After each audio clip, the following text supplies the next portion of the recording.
Assalamu alaikum wa rahmatullahi wa barakatuh. This is week 3 series of Sharia, the divine law. So what is it? Sharia is the ideal form of divine guidance that Muslims follow to live a righteous life. Human interpretations of Sharia or fiqh are the basis of Islamic law today. So today we're following the guidance of what the Islamic law is of Sharia and what Muslims back then had to follow and what those of Muslim countries follow now. Sharia means the correct path in Arabic. So in Islam, it refers to the divine counsel that Muslims follow to live moral lives and grow closer to Allah subhanahu wa ta'ala. So what Prophet Muhammad ﷺ considered. So the Prophet Muhammad ﷺ considered the most pious of all believers, and his actions become a model for all Muslims. Prophet Muhammad ﷺ was truthful, he was honest, so we need to implement that in our lives. We need to be honest and truthful to ourselves. And how Prophet Muhammad ﷺ was a role model and became a model for all Muslims to become better people, that's how we should be. So since the Sharia originated with Allah subhanahu wa ta'ala, Muslims consider it sacred. Between the 7th century, when the Prophet Muhammad died, and the 10th century, many Islamic legal scholars attempted to interpret the Sharia and to adapt it to the expanding Muslim empire. So within time, they changed it to what they believed because they didn't find it fair that, we want free will and, we can't see Allah subhanahu wa ta'ala, so why should we believe this? So they interpreted their own law of what they thought they wanted to do, and everyone just chose their group of which empire they fit in and which one they felt the happiest with. So what are the 10 commandments? So we believe there is no God but Allah subhanahu wa ta'ala. You shall not make idols. They believe in worshipping idols. You should not believe that, even though we can't see Allah subhanahu wa ta'ala. Allah subhanahu wa ta'ala is there, it's written in the Quran, the translation is there, but they do not believe it because their hearts are blind. You shall not take the time of your Lord, your Allah subhanahu wa ta'ala, in vain. Remember the Sabbath day and keep it holy, so praying on Friday, which we do. Honor your mother and your father, so you honor your mother 3 times and then you honor your father. You shouldn't murder, you shouldn't commit adultery, you should get married first. You shall not steal, you should not bear false witness against your neighbor, and you shouldn't envy on other people and what they have, because Allah subhanahu wa ta'ala will have something better planned for you. So going into the history of Sharia, the divine law. So it is derived from the religious prospects of Islam and is based on the sacred scriptures of Islam, particularly the Quran and the Hadith. So in Arabic, the term Sharia refers to Allah subhanahu wa ta'ala's immutable divine law and is contrasted with fiqh, which refers to its human scholarly interpretations. So since the Sharia originated with Allah subhanahu wa ta'ala, Muslims consider it sacred between the 7th century, when Muhammad died, and 10th century. So they expanded the empire, and during Prophet Muhammad's death, Prophet Muhammad ruled Arabia for about 30 years, and these particular religious rulers called caliphs, the caliph, continue to develop Islamic law with their own pronouncements and decisions. So they said, okay, we do not like, the fact that we can't do this, so we're now going to be changing it, so it's something that we can be happy with. So the first caliphs also conquered territories outside Arabia, including Iraq, Syria, Palestine, Persia, and Egypt. And as a result, elements of Jewish, Greek, Roman, Persian, and Christian church law also influenced the development of the Sharia. So they kept changing the Sharia law and what they thought fit best for them. So before Islam, the nomadic tribes inhabiting the Arabian Peninsula worshipped idols. These tribes frequently fought with one another. Each tribe has its own customs governing marriage, hospitality, and revenge. So here in the UK, how we have Conservatives, Labour, Green Party, that's exactly how they had different empires of things that they believed in, that they wanted to share in their own Muslim empire tribe that they had. The Quran set down basic standards of human conduct, but does not provide a detailed law code, and only a few verses deal with legal matters. So during his lifetime, Prophet Muhammad ﷺ helped clarify the law by interpreting provisions in the Quran and acting as a judge in legal cases. So whatever they had of Sharia law, Prophet Muhammad ﷺ was there to tell them, okay, this isn't right, and then corrected, what actually should be Sharia, the divine law, and not something that should be changed within time. So with Islamic law, the Sharia became an integral part of the Muslim religion. So how is it so controversial? So most Muslim states limits the use of Sharia to personal law on issues such as marriage, divorce, inheritance, and child custody.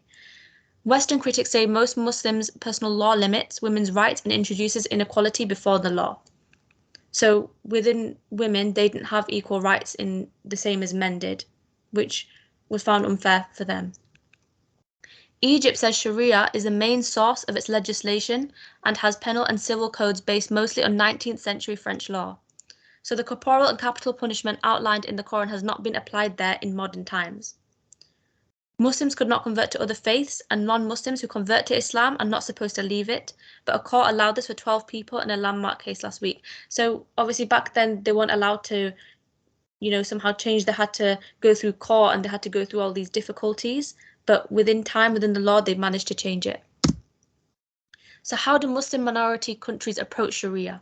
So some governments let independent religious authorities apply and educate their faith's laws in common situations and certain situations that they have. For instance, UK allows Islamic tribunals governing marriage, divorce, inheritance, and making binding decisions, whereas, in other Asian countries or Muslim countries that they decide that obviously they're not going to have that, and they're going to have different ways that they deal with their law and what they think. Muslim minority countries seek to block Sharia from influencing state law or practice. Some have prohibited behaviours encouraged under Sharia, such as veil wearing for women or ritual slaughter to make meat halal. So they used to do things to make whatever in a different way, but it was the wrong way of doing that. As in the Quran, you shouldn't be doing that, but they didn't trust what the Quran said because they wanted free will. So how is divine law a blessing? So divine law has a reason. It aims at human flourishing and it guides humans to achieve their ultimate perfection. So, it's telling us not to have sex before marriage. We shouldn't be doing all these sinful things that we have to avoid. So that's why, when the divine law was changed and Prophet Muhammad SAW had this divine law made and, said that this cannot be changed, this is what some Muslims followed, but other Muslims disagreed and wanted to do their own thing. So the reason is not arbitrary will grants divinity to law, ties the question of the meaning of the commandments to a larger metaphysical concern that is central to the guide. So whatever they believed in, they just wanted to stick with that, and they didn't trust what Prophet Muhammad SAW said because there was no God in front of them. They wanted to actually see God, but you cannot see God. Allah subhanahu wa ta'ala only sees you. So among the primary aims of the Sharia are the achievement of justice, fairness, and mercy. This is what you would get out of the law. The 5 major goals of the Sharia are the protection of sound religious practice, life, sanity, the family, and personal and communal wealth. So what are the laws? So Sharia acts as a code of living that all Muslims should adhere to, including prayers, fasting, and donations to the poor. So how in Ramadan, how we're giving money to charity, how we're fasting right now, and how we're praying, and how we're doing our, 20 nafils, and how we're basically wanting to gain as much reward as possible in this blessed month. So it aims to help Muslims understand how we should lead every aspect of our life according to how Allah subhanahu wa ta'ala wants us to do this. The Sharia regulates all human actions and puts them into 5 categories. So what's obligatory, what's recommended, what's permitted, disliked, and what's forbidden. Hudud punishments. Under Islamic law, hudud crimes revolt against a ruler, theft, highway, robbery, adultery, all these sinful things that carry penalties, which they do in a lot of Asian Muslim countries. So in Saudi Arabia, if you steal, they chop your hand off, where in the UK, you'll either go to court and then end up in prison, depending how bad it is. All scholars agree that the unmarried adulterer or adulteress should be flogged with 100 lashes, but there are 3 different views regarding the banishment of such an offender. So they have different rules and laws in the Muslim country that you should be able to respect. So the angle of Allah subhanahu wa ta'ala's names and attributes, 99 names of Allah subhanahu wa ta'ala, which there are, which tells us about his attributes and allows us to believe and to remember Allah subhanahu wa ta'ala. And by reciting this and learning it off by heart, you feel closer to Allah. So what is the hadith? So Sharia is Islamic's legal system. It is derived from the Quran, Islam's holy book, as well as the Sunnah and Hadith, and the deeds saying of the Prophet Muhammad sallallahu alaihi wasallam. So whatever has been said and whatever is written in the Quran or whatever hadith and sunnah there is, we should be able to follow as Muslims. So what does the Quran say about Sharia law? The same thing has been said in the Holy Quran. Thus, they do not believe in truth and they exactly follow the Sunnah tradition of the past people. From Surah Al-Hijj. There is no hope that these infidels of Makkah who persist in their enmity and grudge against the Prophet of Allah will believe. So like I said before, it's not the hearts, it's not the eyes that are blind, but the hearts. So, the Quran is right there, they could read it, it's right in front of them, but they do not want to.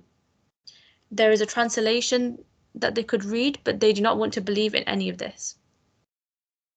Had the disbelievers fought against you, they would take to flight and would have found no guardian or helper. So this is the Sunnah, law of Allah subhanahu wa ta'ala, which existed before you. You will never find any change in Allah subhanahu wa ta'ala's system. With the Bible, they changed that within time. They kept changing it all throughout, making different rules for themselves, whereas the Quran has stayed the same, and it will always stay the same. So what the Quran says about Sharia law. So evil plots only affect the plotters. Do they expect anything other than Allah's law and torment for those who lived before? You will never find any change in the tradition of Allah subhanahu wa ta'ala, nor will you find any alteration in it. From Surah Al-Fitr. So you will never find the Quran changing. The Quran will always stay the same. It will always say what we should do as Muslims, what we shouldn't do as Muslims, and it will always stick to that all the time, throughout our entire life. So what is the purpose?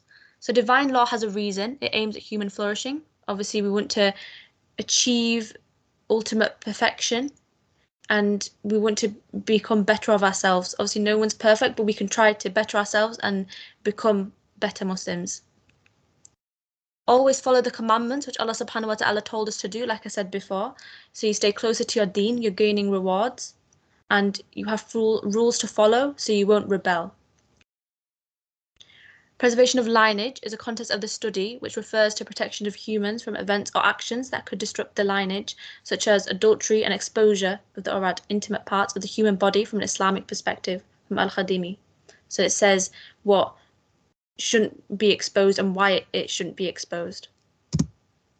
So how society changed within time with this law. So Sharia is the ideal form of divine guidance that Muslims follow to live a righteous life. So now that Muslims are following the Sharia law, they're able to make sure that they aren't committing those sins. They know what's right and what's wrong, and they're able to also show younger people in the generation as well.